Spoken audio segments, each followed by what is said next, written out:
This is Prime Sports NASCAR and Prime Sports Network. CJ Radoon from RotoWire, Eric Smith from RaceReviewOnline.com, and yours truly, Greg DePalma from Prime Sports Network as we talk NASCAR. And the playoffs, well, they're going to start on Sunday night. We already have our playoff preview edition in the books, so that's on demand. You can check that out on our website or, of course, on our YouTube page, and that's why you want to subscribe to our YouTube page, so make sure you do that so you'll be alerted whenever the shows are available on YouTube, and you can also follow all of us on Twitter, and you can check out the crawler there, and it gives everybody's email address. Twitter address. We don't want to give everybody's well, maybe we do, but I don't know. Maybe get some wacky. Yeah. It's out there if you want it. Enough email, thank you. All right, guys. So playoff discussion in the books. Not that we won't talk a little bit about that here, because of course every show from now on will be about the playoffs. But we start this week with Darlington. And before we do that, just a quick recap, because we didn't talk a whole lot about last week, and I'm just talking about the particulars. CJ, you had a nice week. William Byron finally got a win for you. He did help me out in fantasy standings. Didn't help me out so much on the futures, but hey, happy to have him winning for me at least one of those places, right? Absolutely, yeah. You doubled everybody, and our playoff points. What is it, double or triple now that we're in the round of 16? I think they double. Double, I think. Okay. Yep. Correct. So this is your opportunity, Eric. Not only is this your opportunity to kind of catch up with the picks, but also in futures, just like in our picks now that the playoffs are underway, you can get really crazy with how much you want to wager. So, we've kind of put some restrictions on during the season, but now you can be a bad boy and get in real trouble by wagering. The training wheels are off. Yeah. And I know that since you're, you got a lot of catching up to do, so you don't want to, you can go. It may not look so bad now, but if it could get a lot worse, Eric. So yeah, I'm going heavy on some people, so it's either going to get really good or really worse. That hole's going to get deeper. Yeah. So anyway, it was a fantastic race on Saturday night. We all agreed to that. William Byron getting the win. And in our playoffs, this round of 16, some of the differences that I noticed. Let's see. Oh, by the way, Eric, you were the only one to put DiBenedetto in your preseason playoff. That was a good one. DiBenedetto in the playoffs for the first time. And we've all eliminated him in the first round, though, in the round of 16. We've all eliminated Custer. CJ and I have eliminated Kurt Busch. You have not, Eric. And then I guess you should say the drivers that we've all been different on. I have eliminated Almirola in the round of 16. Eric has eliminated Bowman in the round of 16. CJ has eliminated Austin Dillon in the round of 16. So those are the ones we're really different on. But, Eric, I did notice you have William Byron out, round of 16. Yeah, these just weren't his tracks. Normally, I mean, you look at what he's done at Darlington, no top 10s, same at Richmond, same at Bristol. So we'll see. They've got momentum on their side. So we'll see. All the drivers on the Zoom calls the last couple of days have talked about momentum is real. It's big. You can carry it through to next round. So how much is it going to translate for him? Because he's got momentum. He won the last race. Yeah. He's got 3 top 10s in his last 4. But granted, that race was at Daytona. Yep. And his recent top 10s are at Dover, which you can't really translate much over to these tracks other than maybe Bristol, but it's a bigger version of Bristol. So I think they're just going to be playing from behind the 8 ball. I just don't see them necessarily having a top 10 day on Sunday night. And we know what Kyle Busch and Kurt Busch are capable of.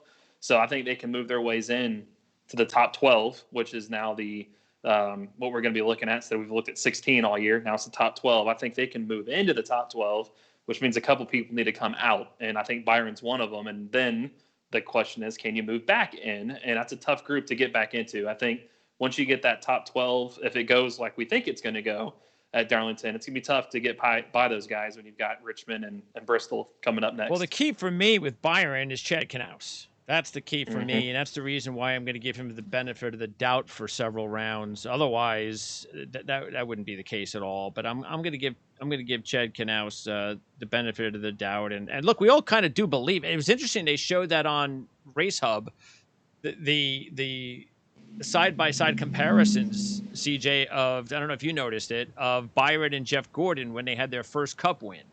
It was like almost identical age. Now, that the only thing that matters for is not, we're not trying to say William Byron is going to be Jeff Gordon, but I think what it is the point is, hey, William Byron is still, he's young.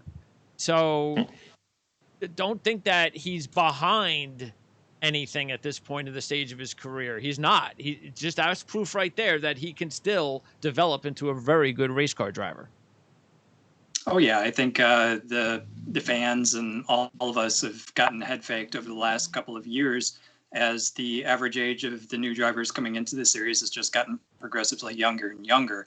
When Jeff Gordon was new to the series, even when Jimmy Johnson was new to the series, there's a good age gap there back to where Byron and people like Christopher Bell, et cetera, are coming into the series. So they continually get younger, and Kyle Busch was probably the first very young guy that came in and really started swinging hard. And if you remember, he was the one that NASCAR kind of made all the rules that you have to be X minimum age to be able to drive in this series too. So yeah, William Byron is by far not behind in any statistics in terms of coming up to speed in terms of his entire career. And when you look back on it, depending on what he's able to achieve, it'll be nothing in the grand scheme of things. It's just that pretty much everybody's getting more experience earlier in this series now as the teams try to go for those more younger, up-and-coming drivers right out of Xfinity. And it's... Well, you guys... Go ahead. Oh, go ahead. I was going to say, you got to think, too, in Byron's case, just pick... Right now, there's some 15-year-old out there playing video games, and that's what William Byron did. He never raced a car until he was 15, 16 years old. He never did. A lot of these guys start off in go-karts or quarter midgets or whatever young. He didn't. He didn't have that background. He was an online racer. So there's a kid out there right now that might play NASCAR Heat 4 or whatever the games are called now on his Xbox.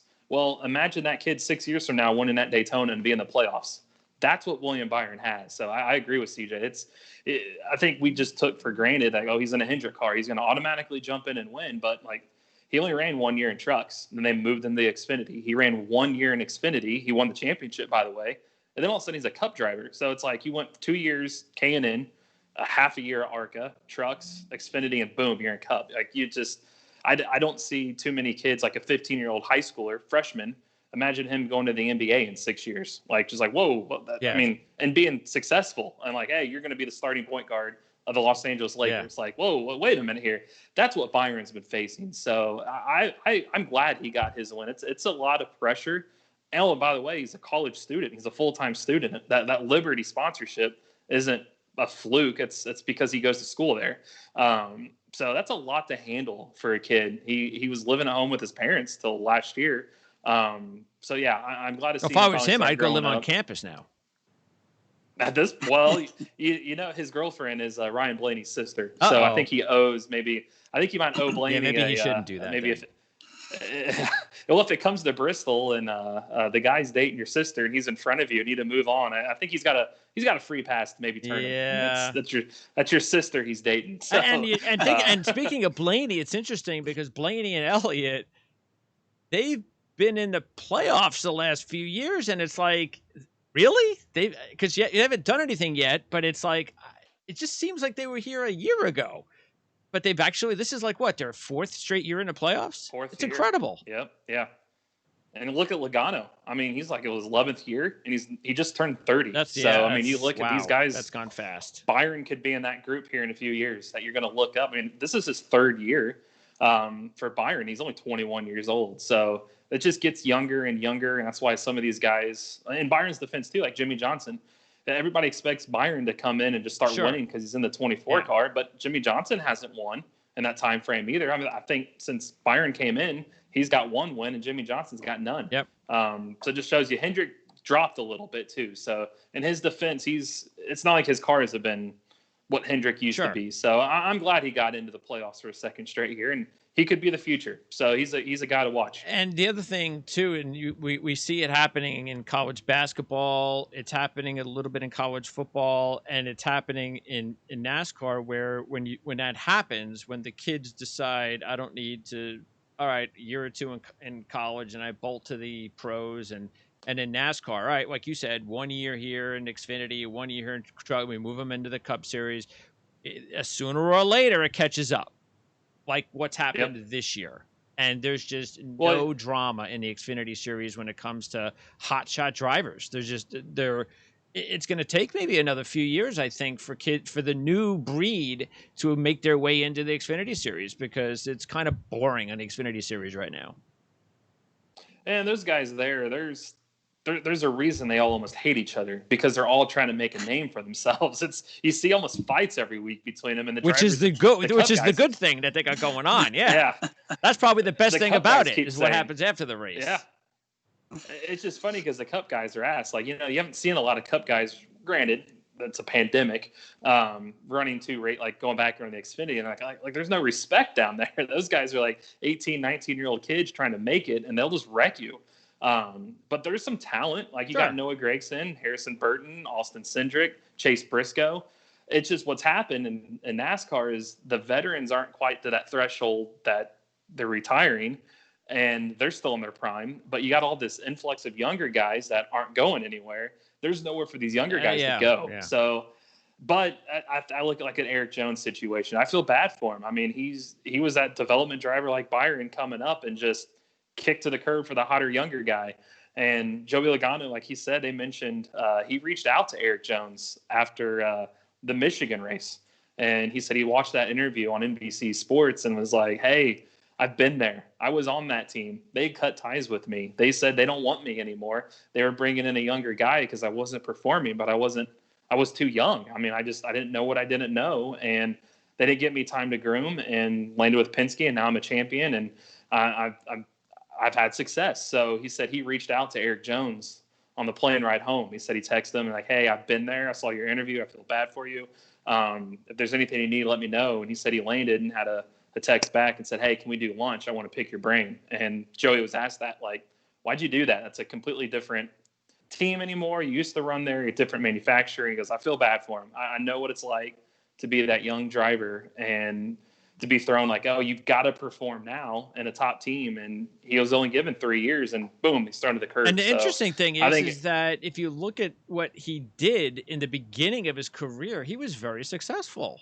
He won races. He was all you have to do is take a look at what he's done here this week over his career. Yep. I mean, so he has the talent, no question. It's just a matter of he's got to find the right team. He's got to find the right situation. And look, Martin Truex Jr. was out of a ride a year ago, and we knew he was going to race, but it's just a very unique setup. NASCAR is, CJ, and it's not fair, and it has nothing to do with talent. It's just the sponsorship thing and the money thing, and it's just they have to fix it, and we're just so far away before they figure it out, unfortunately, and the Eric Jones of the world have to suffer. Yeah, it's we've seen it coming for a long time. I think a lot of it has to do with the sponsorship. You've got the expectation of team owners now.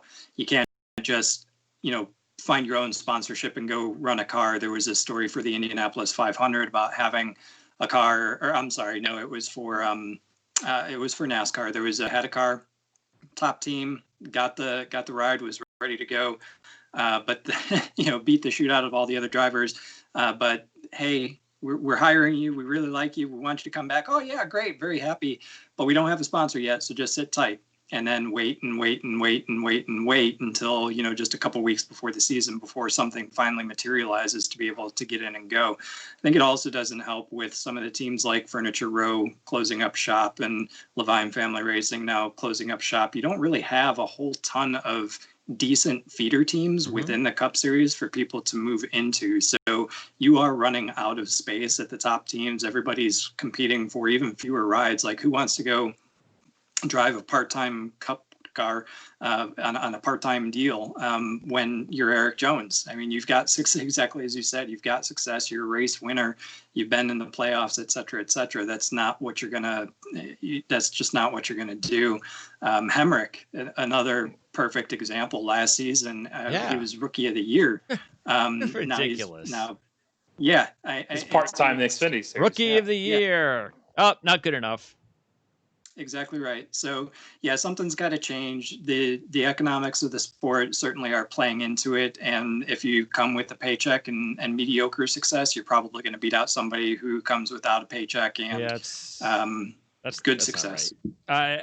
Is there talk about understanding that they do have to change, and if they look, they've always talked about it. They've proven it. They want to be mainstream.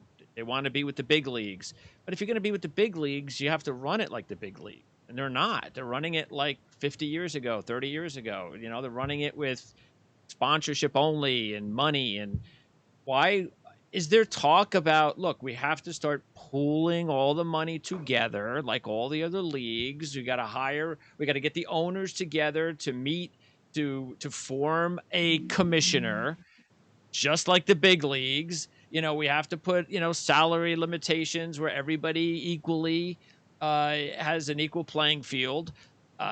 Is there any talk of any of that? Or is it going to take some sort of philanthropy, whatever? How do you say that? Philanthropy? Philanthropist. I can't say that. I haven't used that word in like 5 years, so that's probably why I can't say it. But does it take someone like that to just, boom, okay, I love the sport, I want to make changes, and I have a lot of money to help you guys make the changes? Is that what it's going to take? I think it's going to take, you're seeing a division right now, like Jermaine this week, Geico, and here's where it's going to get tricky. NASCAR lost the Monster Energy known as the Monster Energy which Cup is Series. whatever. This year Okay. Well, here's where it gets interesting. So, they should have the 4 premier sponsors: Geico, Coca-Cola, Busch Beer, and Monster. There's your 4. Well, Geico likes them being the premier sponsor. They're not going to sponsor Germain Racing next year. So NASCAR took a sponsor from a team. That team is now saying, hey, we don't have a sponsor. I'm looking at selling. I may not be around next year. So Ty Dillon may now be without a ride. Levine Family Racing's shutting up shop. Furniture Row Racing's obviously shut their doors. So the smaller teams are saying, we need some help. NASCAR's over here saying, I don't know what you're talking about, because we've got all these teams wanting to come in. I think they're saying the business model is not broken. It may be how you run your business. So I think there's some truth in the middle there. You can't keep having these teams, hey, we need some help, and we're not getting any, so we're leaving. And then for NASCAR to say, well, we got teams over here wanting in. Well, who's to say those teams are going to be successful? So I think there's a little bit of a power struggle right now. Like James Davison told me on Fast Friday at the Indianapolis Motor Speedway, I asked him about running Daytona, and he's here running the Indy 500, and he's going to run the road course race. Does he leave? And how can you describe the two teams? And he's like, NASCAR, I've got no shot of winning. I'll tell you that right now. That's my only holdup of not going to run the road course race is I'm not going down there thinking I'm going to win. And I'm like, well, you're kidding me. You're a road course driver. You're running on a road course. Shouldn't it be an even playing field? He goes, hell no. He goes, he's the prime example. Road America, he ran the Xfinity Series a few years ago. He's like, I was like 8 seconds off the pace, like right from the get-go. He goes, I come back the next year, I'm in a Gibbs car. I swept both stages, and I was 8 seconds ahead of everybody else. He goes, I did nothing different. It's just the caliber of the car. Yeah. He goes, the car, it's about the money you spend. He goes, this team doesn't have the money. We can't compete. And so that's like CJ saying, you're going to lose teams because they don't have the money. That's a fact. And you got to bring the cost down. Well, NASCAR says, hey, we got a new car coming in 22. It should bring the cost down. The team owners are saying, no, it's bringing it up. So I think you're going to have a struggle here. How many teams, I will say it's this way, how many teams do you lose before somebody acknowledges that there's a problem? We're at 3 now. So 4, 5, does it take a Richard Childress or Richard Petty, somebody have to shut their doors for them to get the attention? Because I think there's a problem that they're ignoring right now. I still don't see why they can't figure.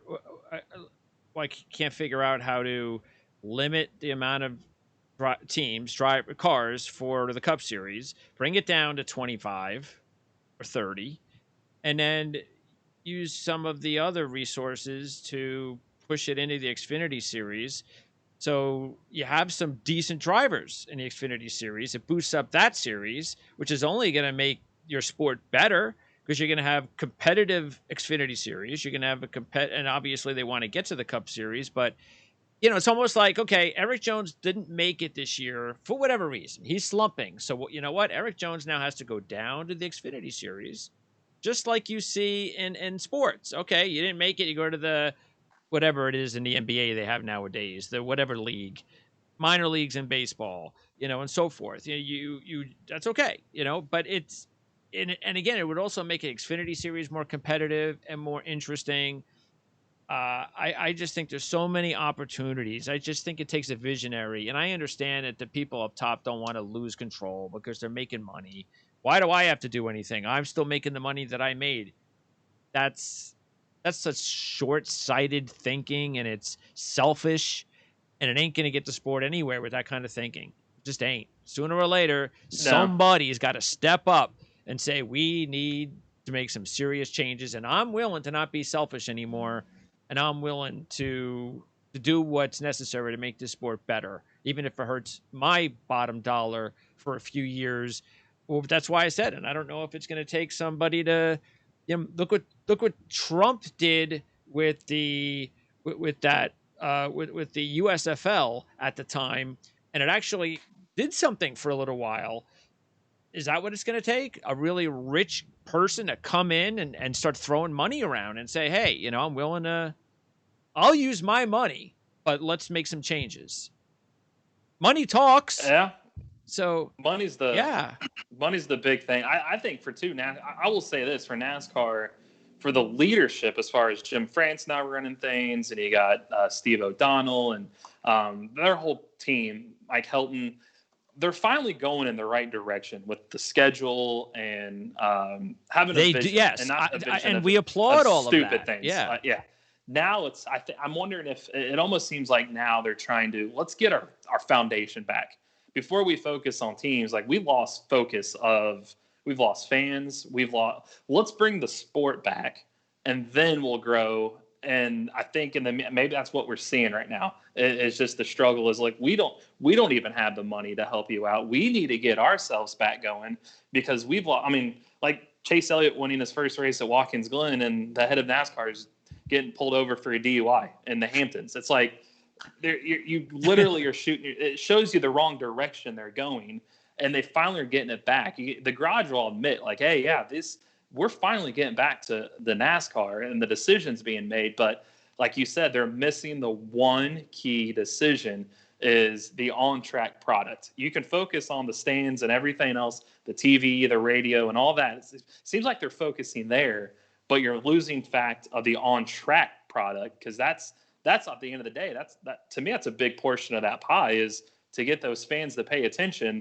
You got to give them something they want to pay attention to. So it's a big model. I don't know where their pie figure all figures out, but that's definitely a big piece I think they're missing right now. All right. So by the way, you have, let's see, CJ, you have Kyle Busch going to the round of 8, and Eric and I have him leaving in the round of 12. So interesting that we both don't have much faith in Kyle Busch, but you have a little bit more faith than we do. I have a little bit more faith. I mean, come on, he's got 3 points gap back to 16th right now. He's only got to climb up a couple. No, I think the logic behind that is he's been a top 5 guy. He's been in a slump. He doesn't have the playoff points to fall back on, so he can't have a bad race. But he could very easily come back any week and win. I mean, we're going to Bristol. These are a couple of good tracks for him. So I see him, what was it, 2, or I guess it was just a handful of years ago. There was a driver that didn't, and I think it was Harvick, that didn't win a single race until they got into the playoffs. And then they won their entire season's worth of races in the playoffs. Tony Stewart in 2011 won 5. Tony That's the main Stewart, guy they put on the Zoom calls. He won. He was, as Clint Boyer said yesterday, and part of my language, dog shit during the regular season. And he won 5 of the 10 playoffs. So Kyle even mentioned that too. Kyle and Clint for the two. Like, look, and Truex mentioned today that, like, look, in I forget what year he said, I didn't do anything in the regular season. I didn't win any playoff races, and I made it to the championship 4. So it's possible. So yeah, that's a big topic. Kyle Busch is always a guy that is a threat to win, based on what he's shown this whole season. I don't think he's going to win enough to be able to make it to the Final 4, but he's probably going to end up. I still have faith that he's going to end up with a win before the season's out, and that's going to see him through at least one of these 2 rounds. And you have Almirola, Eric, in the final 8. So yeah, I feel better about that after all these Zoom calls, because Jeff Gluck asked all 16 who their sleeper was, and like 13 of them said Almirola. I'm like, all right, wow, that's my guy. It's the one I picked. So, but Kyle too. I asked him today in a Zoom call. I wish it wasn't like right before our show, or I would have sent you the video. Like, hey, 8 of the 10 tracks in the playoffs you ran at earlier this year, and in the regular season, he kept saying their biggest deficit right now is lack of on-track time. They're not coming out of the gates with any speed. They're behind every week. Well, you had 8 tracks in these playoffs that you've already raced at. Some of them multiple times. Like, how much of that data can you carry over and make that as your glorified practice session? And hey, out of all the questions, he said, hey, that's a good question. He actually said that, yeah, we can take. He goes, look, Darlington, we had 2 races at. I actually feel we do have enough data to compete there. Richmond, I am very, very comfortable there. And Bristol, he goes, look, I almost won the All-Star race at night the last time we were there. Well, so haven't there already been some of those races, though? Haven't we already had a few second races? Even though some of them have been on the same weekend. See, that's the thing. You've had the weekend kind of. You had your practice session on a Saturday. What'd you do on Sunday? And he was good on those. Well, but he hasn't won. And that's the thing. And he has had a nice streak of top 5s at different points. Yep. But the winning is just, there's something always going wrong, and he's not leading enough laps. No, and that was my second part of my question to him, was about that. And then, with only having 3 playoff points, do you have to unload off the truck with speed? You can't afford to give up stage points. I mean, all these drivers kept saying, because look, we're not qualifying this year. This is unique. So the first round, the first 3 races, the top 16 playoff drivers are starting 1 through 16. So you're fighting each other for these playoff points. And with only having 3, he's on the outside looking in. He can't go into this first stage on Sunday night and not score stage points. That's going to throw him further behind. And he mentioned, oh yeah, we can't roll off the truck bad anymore. That's out of the equation. Pit stop penalty. I mean, so like he said, he has to be perfect. This has to be a perfect playoff for him. And my reason why I had him going out in the 12 was I don't like the tracks in there for him. Vegas, like he said, goes, I suck at Vegas. I suck there this year. I can't figure it out. Then you have Talladega and the Roval. So he said his main thing that he feels is holding him back out of the playoffs this year would be that round of 12. So that's why I had him going out, and he confirmed that kind of to me today. I'm like, I feel a little bit better about that. But like CJ said, if there is anybody in this playoff field that is going to make a run, it's Kyle Busch. Absolutely. Kyle Busch, I would not be shocked if he had that Tony Stewart type season of 2011. Kyle Busch can win 6 or 7 of these 10 races, and none of us would be shocked. So I think he's that guy that's either going to go out in the round of 12 or he's going to win this championship. Because he's the only thing that's tough, though, and we've talked about this before, is he's defending champ, and it's already it's already so difficult to win back to back that if it was any other year, I would feel a little bit more like, hey, you know what, maybe Kyle can do that. But I don't know, to do that and to be back to back, it's just, to me, that's asking for an awful lot. But he can do it. You got 3 at 10-1 too, right? He's 10-1 to win the championship. Yeah, 10-1, and you look too, since 2004, I asked Kevin Harvick this. You only have 3 guys win this championship multiple times. Everybody else is just a one-off. And what makes this so hard in like the playoff format? It's hard to stay on top of NASCAR. There's a reason since 2004 we've only had 3 guys win multiple. It's Stewart, Johnson, and Kyle Busch. That's it. That's the list. So it's tough to win a championship in NASCAR. We talk about how mundane sometimes the regular season can get, but the champion's legit. I mean, it is a hard sport to win a championship in, and that's what all these drivers kept saying. We almost need to look at this as like the NCAA, Sure. their tournament is. We almost weigh guys not necessarily off their teams, off championships. It's how many Final Fours do you have? How many times have you? And NASCAR is kind of becoming that way. Is how many Final Fours have you had? Not necessarily. Yeah, it's a good comparison because college basketball, if you have one bad day, you're done. You're out. And in NASCAR, even you can get to the Final Four, it's one race, and if you have one bad race, it's over. Yeah, it's done, and that's what the drivers are talked about. Clint Boyer was the most interesting one. I mean, you got to throw in the COVID case. You got to throw this in there. Jimmy Johnson missed the playoffs because of this, and they were asked. NASCAR said on Tuesday, if a driver misses a playoff race, they're getting 0 points. We're not giving freebies here. If you miss a playoff race, you're done. I mean, you're done. If you test positive for COVID, you're done. You're not going to win the championship. And the drivers were asked on their Zoom calls, like, are you doing anything differently? If you even feel the slightest symptoms, are you just not going to get tested? Are you just going to, they don't have mandatory tests? Throw some dirt on it. Nope. Oh, nope. well then, on your own. Why would you get tested then? No. Yeah, I don't. Nobody's going to get tested. Not even going to happen. And Boyer's answer was interesting. But yeah, I think these guys are just a pit stop gone wrong. Just an off day, like you see tournament teams miss free throws, just turnovers. This is how the NASCAR playoffs are set up. And that's what we want, because we want it to be one race for everything kind of deal, and everybody has all four drivers have a 25% chance of winning. That's it. That's what we want to see the sport. We want it to be unpredictable. And by the way, speaking of predictable, there's only one driver each that we were kind of off on in our final four. CJ, you did not have Elliott. Eric did not have Blaney, and I did not have Truex. So we all weren't three each the same, but bottom line is we all kind of had three of around the same, with only one driver each that were kind of our the one that just didn't make it in each group. So again, Elliott. Let's see. Basically, you went Blaney for Elliott, CJ, in the final four. I did. Yeah, I did. I just think over the course of the season, Blaney has shown more consistency. We know that Elliott had a slump through the middle of the season. He's gotten a little bit of his speed back, but Blaney's had that speed the entire time. It's not like he's lost the pace. Elliott did lose the pace. The car was not up to competitive standards as it was at the beginning of the season. So for that reason, I just felt like Blaney, more consistent in that department over the entire season, probably a better chance of going through. I wouldn't be surprised if Elliott made it all the way to the final four now, because he's got that pace back, or at least it kind of looks like that.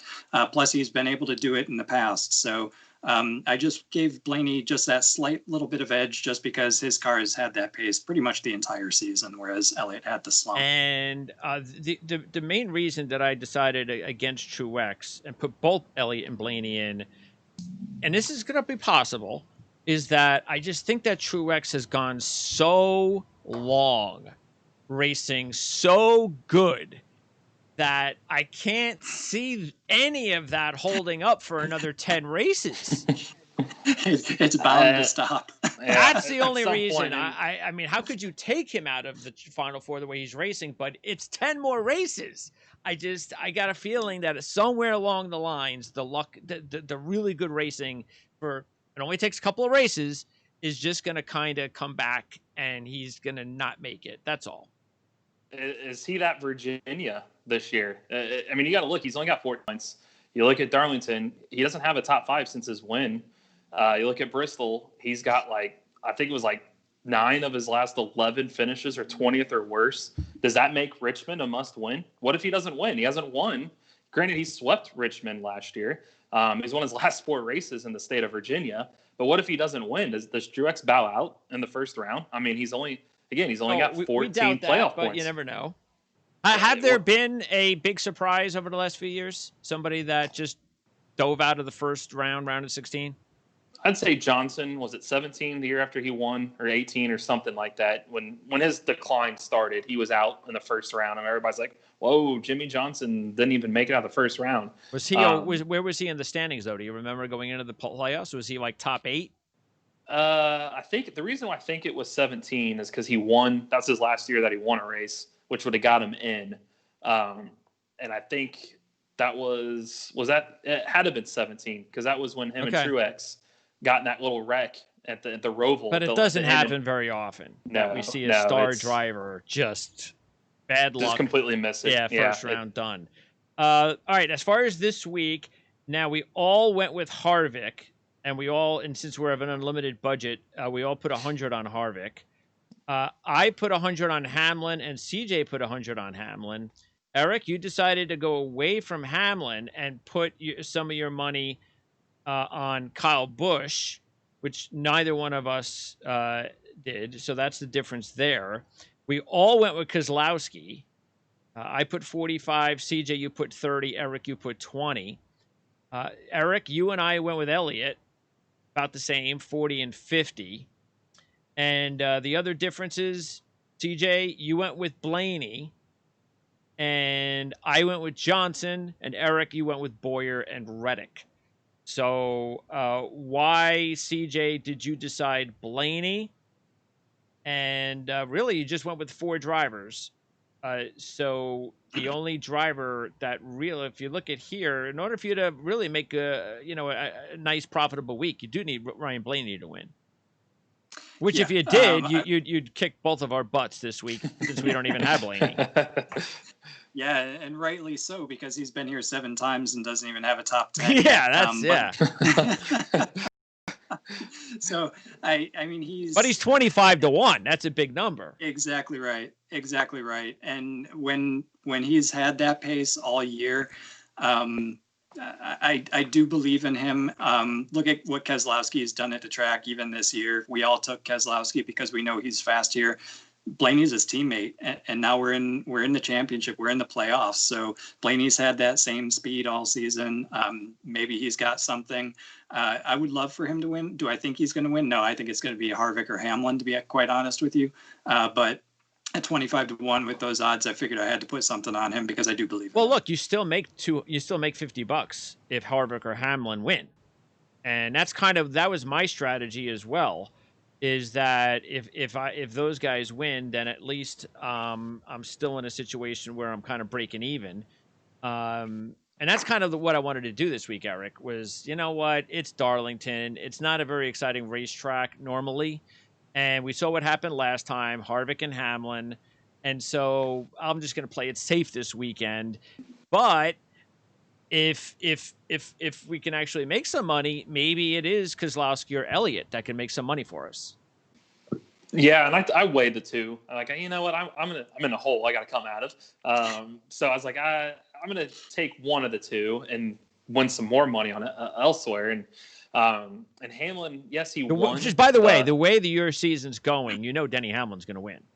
Oh, for sure. He's going to lap the field. Kevin Harvick's going to finish second to him. Yeah. I'm like, oh, okay. I picked the wrong guy. That's it.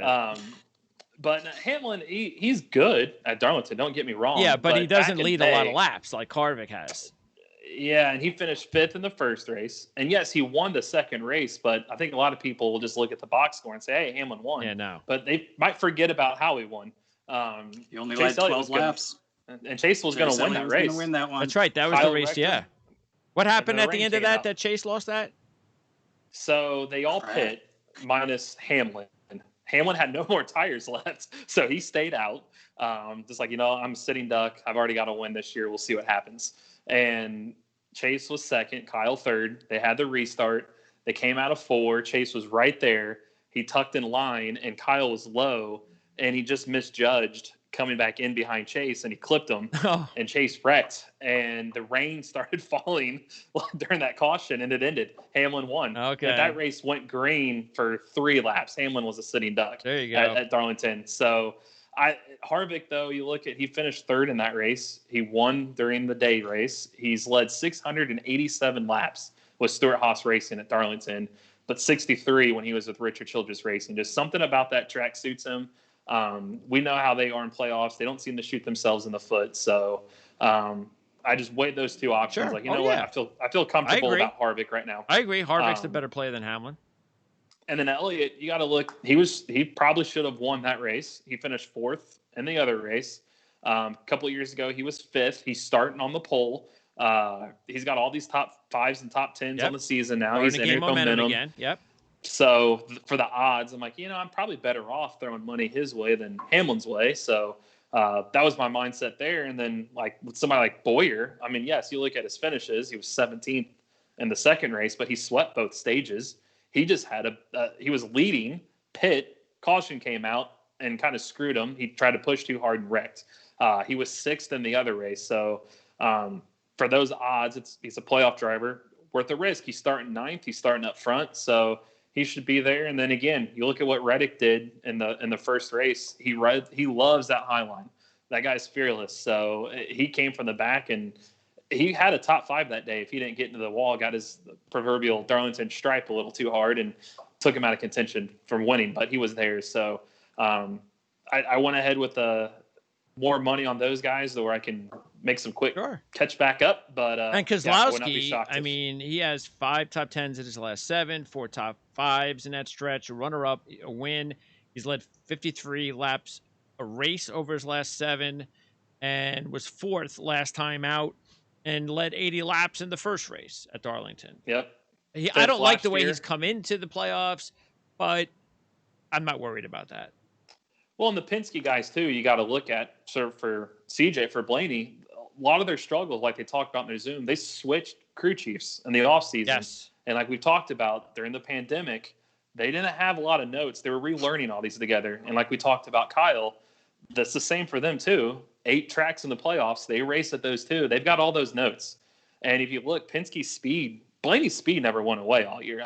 He had bad luck. Keselowski was just that top 10 guy. Logano went away. Now it's back. And a lot of team drivers are talking about that team that you look at that in the regular season that they kind of went quiet. And then all of a sudden they flip that switch in the playoffs.